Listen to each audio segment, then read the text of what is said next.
Welcome to Scariest Moments, the series that showcases the most horrifying moments in horror movies. My name is Tyler Style, and today we'll be looking at Lights Out. This movie is directed by David Sandberg, who also directed Annabelle Creation and the short film that this movie is based off of. It follows Rebecca and Martin, brother and sister whose mom has a freaky friend. That friend doesn't seem to really like them though. Lights Out is known for its jump scares and the short film it was based on, but how scary is it? Let's find out. We start the movie at Wells Textiles late at night. Paul is talking to his son Martin. Martin talks about how his mom is talking to herself and just acting all sorts of crazy. They hang up and Esther comes in the room and Paul tells her to close up. Esther is played by Loda Lawson. She was the main girl in the original Lights Out short film that the movie is based off of. She goes into a large room and the lights turn off. They're motion censored, so she waves her hand to get them to turn back on. When the lights turn back on, a rack of clothes starts shaking next to her. She goes to turn off the light in a different room and sees a shadowy figure. She turns it back on to see nothing. She flickers the lights multiple times until the figure is right in front of her. This is a very similar scene to the short film where she does the exact same thing. One thing I liked more about the short film is we got to see the monster's point of view, which makes me feel like Esther is trapped and helpless. Esther runs away and tells Paul that she saw something. Paul is too busy on the phone to deal with her ghost stories and she leaves. Paul's walking down the longer room and the room is very dark except for the line of spotlights to lead the way. Paul turns the corner to see a dark figure crouched down in between two of the lights. The figure gets up and all the lights turn out. Paul raises his hands to get the lights back on and the figure is one spotlight closer. He runs away and gets tripped up and has a pretty bad scratch on his leg. He notices the creature isn't coming into the light and sprints to his office, where he locks the door and turns the light on. The light in the office turns off and the door opens. Paul gets grabbed from behind and we see his body absolutely demolished under one of the spotlights. We go to Rebecca and Brett, who are hooking up, and Brett wants to spend the night, but Rebecca won't let him. Brett wants to date Rebecca, but she doesn't want any sort of commitment. She won't even let him keep anything at her house. Turns out Rebecca is Paul's stepdaughter and her little brother Martin is at their mom's house. Martin looks scared and calls for his mom from his bed. He gets up and starts slowly walking out into the hallway. He sees his mom talking to someone, but nobody is in the room. Did we wake you? What? Hey. You gotta go back to bed, sweetie. Okay, the only ones that should be wandering the halls at this hour are grown-ups. While going back to his room, he sees his mom say goodnight and there's a figure that comes from behind her. He runs into his room and hears footsteps outside. His doorknob starts jiggling and there's a loud banging on the door. The next day, Martin is at the nurse's office and his mom isn't answering the phone. They call his sister and Rebecca and Brett come to pick him up. They get stopped by a child services worker who is asking a lot of questions about Martin's home life, because he isn't getting any sleep. Rebecca gets mad and storms past the worker to get Martin. They leave the school to go back to Martin's house. Geez, that's where Martin lives? I wish I could live there, evil shadow lady or not. Martin asks to stay at Rebecca's place. She says they will talk about it, and when going up to the stairs, they have a conversation about their mom's social life. Someone keeps on coming over. Good. Who? Diana.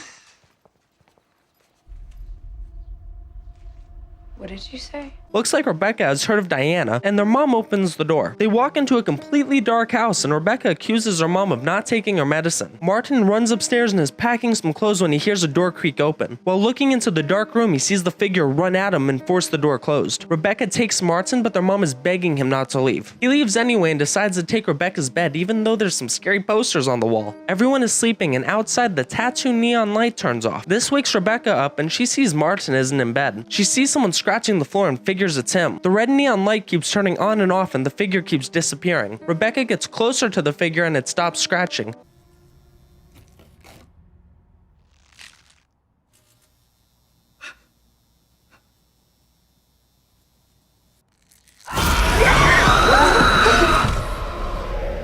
Rebecca runs to the light switch and turns the lights on. She finds Martin sleeping in the bathtub and it fast forwards to the next day. Rebecca gets a visit from the child services worker and basically gets told that she has to give Martin back to their mom. She tells Rebecca that she has to be a responsible guardian in order to get Martin indefinitely. And Rebecca says she could be one. I can be a responsible guardian.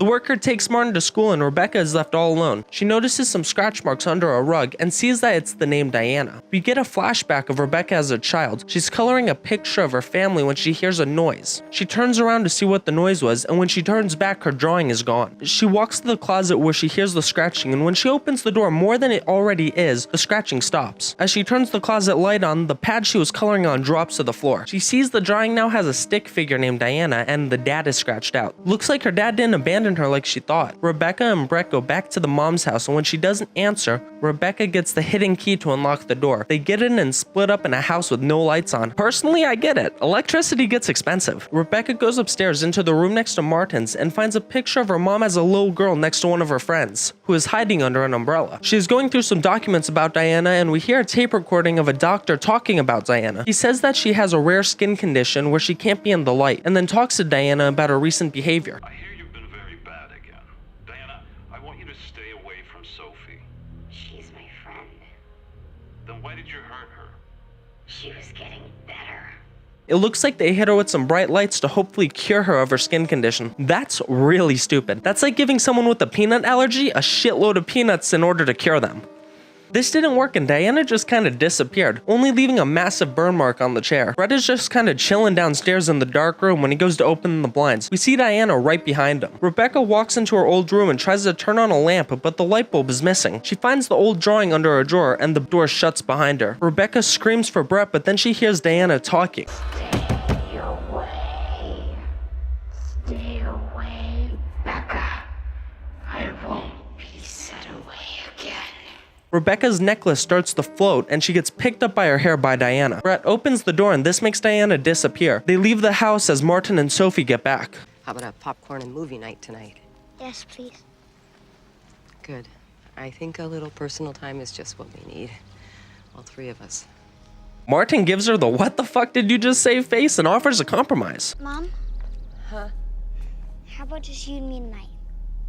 Okay? We'll see.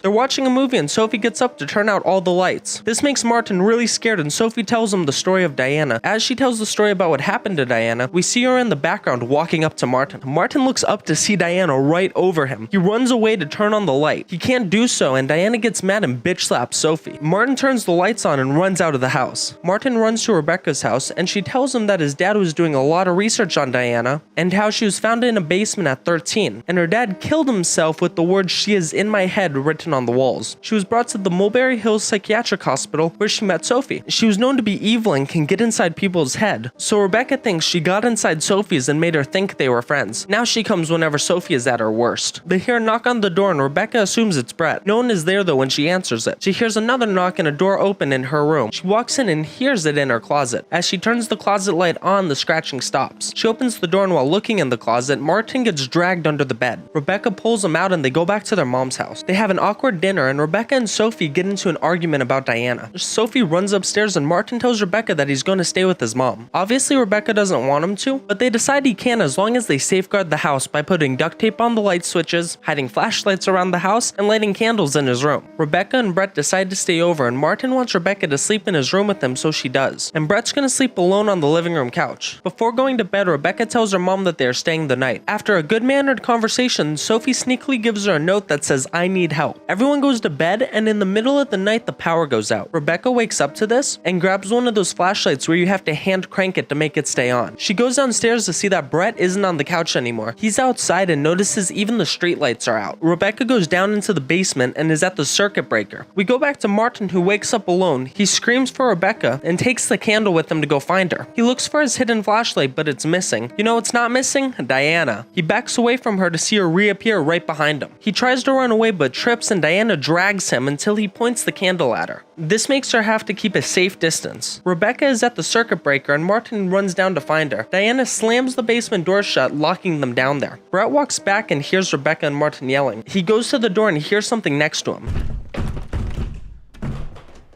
Mrs. Wells? Diana grabs him when he moves the light away and throws him around like a ragdoll. She goes to attack him, but he pulls his phone light out to stop her. He hears footsteps running around him, and when the phone screen turns off, she's right in front of him. That damn 15-second auto lock really screwed him. She knocks the phone out of his hands and steps on it. He runs outside, and when going under a bridge-like structure, Diana tackles him and picks him up ready to fuck his day up. He gets dropped, but not by Diana, as he uses his car headlights to make her disappear. I swear, Brett is the smartest person in horror. The average person isn't going to be picked up by a monster and be like, how about I just unlock my car? Brett realizes he's had enough and drives away. Rebecca hears this and is in denial, but Martin hits her with the truth. Is he leaving? No, he wouldn't do that. You did. Sophie wakes up and tells Diana not to hurt her kids. She goes to take her medicine and Diana knocks her to the other side of the room, making her pass out. Rebecca and Martin find a fireplace and use it to keep the place lit. Martin looks through a box of Halloween stuff and finds a blacklight. Rebecca goes on alone and gets scared by Diana's handprint on a door. She goes down a hallway and there are a bunch of words on the wall that you can only see with the blacklight. She turns to see a mannequin with a burned off face and some other mannequins are there too. If Rebecca wanted to prove that her mom was insane enough, she could just show the social worker these mannequins. What sane person would want to keep these mannequins in their house? You know the type of person who would leave these in their house? The actual owner of the house. These were just left in the basement, so the director decided to use them. Turns out one of the mannequins is an imposter. Rebecca goes to look at the last mannequin, but instead it's Diana, who I guess can handle the blacklight? Rebecca runs away and grabs a shovel, but Diana grabs her hand, and they fight over the shovel like two people trying to get the last Apple Watch on Black Friday. Martin runs in with the crank-up flashlight and burns Diana's skin. They run away and Diana takes out their fireplace. With no ideas left, Rebecca can only think of one more option. Mom! This doesn't wake Sophie up and Rebecca hears police sirens and Brett called the police to help them. The police don't listen to his warnings and they go in the house. They hear Rebecca and Martin and try to unlock the basement door. Sophie hears this and tries to help her family, but her door is locked. She uses an item on the shelf to break the knob open, giving us a cool transition scene. The cops open the basement door and they see Diana peeking her body out from around the doorway. One of the cops goes to see who is there and gets thrown to the ground. Here's another really cool scene where the cop is shooting at Diana and she disappears every time the gun shoots because of the light it creates. The cop gets attacked and then the other officer tries to go see what happened. Rebecca and Martin see the officer and Diana fucked her shit up. Brett comes back inside and Rebecca makes him take Martin outside while she stays inside to look for her mom. While searching, she hears Diana talking to her.